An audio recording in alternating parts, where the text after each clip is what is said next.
শেষমেশ আমাদের ডিভোর্সটা হয়ে গেল। এত কিছু করার পরেও আমি টিকে রাখতে পারলাম না। ভাগ্যের কি পরিহাস! মানুষে কতজনে বাচ্চা চায় না, তাদের আল্লাহ তাআলা বাচ্চা দেয় একটার পর একটা। আর কেউ একটার জন্য জীবনও ধ্বংস করে ফেলা, কেউ একটা বাচ্চার জন্য নিজের মৃত্যুটাও বেছে নেয়। সেম আমারও সাথে এমন হয়েছে। এখন আমি আর কি করব? সব দিকেই তো দেখতেছি যে শুধু ধুধু অন্ধকার। তো আমার স্বামী যখন আমি আমার চাচাদের বাড়ি থেকে আসি, আসার পরে দেখতেছি যে ওকে আমি বলছি যে, "ডাক্তারে তো বলছে কোনো সমস্যা না, এটা হালকা একটু সমস্যা, এটা ওষুধ খাইলে ভালো হয়ে যাবে।"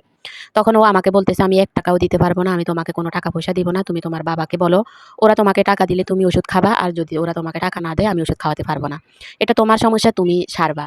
একথা বলার পরেই এখন আমি তো অসহায়ের মতো ওর দিকে তাকাই আছি। তখন থেকে ও আমার কাছ থেকে আরো দূরে সরে গেল। ও দিন, দিন কেমন জানি আমার সাথে বিহেভ করে। পরে আমি বলছি যে, আমি তোমার কাছে থাকবো। তুমি তো আমাকে মাসে ১ দিন এসে থাকো। তো আমি তোমার কাছে চলে যাবো। সে বলছে যে, "আমি এত টাকা তোমাকে খরচ দিতে পারবো না। এখানে অনেক টাকা ঘর ভাড়া খরচ, তারপরে খানা খরচ অনেক বেশি।" তা আমি বলছি যে, "আমি কম খাবো। দরকার প্রয়োজনে আমি অল্প খাবো, তবুও আমি তোমার কাছে থাকবো। দেখি থাকার পরে আল্লাহ তাআলা আমাদের দিকে তাকায় কিনা।"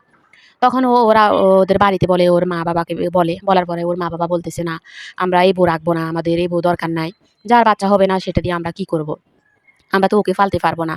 আমার ছেলের ভবিষ্যৎ আছে।" একথা বলার পরে আমি তখন আমার বাবার বাড়িতে চলে আসি। চলে আসার পরে আমার বাবার বাড়িতে থেকে আমার বাবা বলছে যে, "ঠিক আছে, আমি আমার মেয়ের ঘর ভাড়াটা আমি চালাই দিব। তাহলে তো কোনো সমস্যা নেই। এখন যখন আমার মেয়ের সমস্যা, আমি আর কি করব? দরকার প্রয়োজন আমি আমার মেয়ের ঘর ভাড়াটা আমি চালাইবো, তুমি ওকে নিয়ে যাও।"